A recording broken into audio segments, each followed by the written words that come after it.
Hello welcome to Telugu bullet. Guntur కారం చిత్ర కథకి సంబంధించిన లీక్ ఒకటి బయటకొచ్చింది. ఈ cinema out and out political back drop లో ఉండబోతోందట.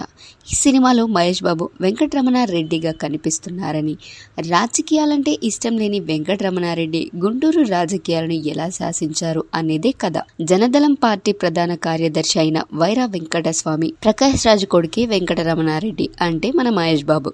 అనూహ్య పరిస్థితుల్లో రాజకీయాలంటే ఇష్టం లేని వెంకటరమణారెడ్డి తన తండ్రి రాజకీయ వారసత్వాన్ని అందిపుచ్చుకొని రాజకీయ శత్రువుల్ని ఎలా ఎదుర్కొన్నాడన్నదే మన గుంటూరు కారం సినిమా కథ. ఈ సినిమాకి సంబంధించిన లీక్ అయిన పిక్స్ లో జనదళం పార్టీ ప్రధాన కార్యదర్శి వైరా వెంకటస్వామిగా ప్రకాష్ రాజ్ కనిపించారు.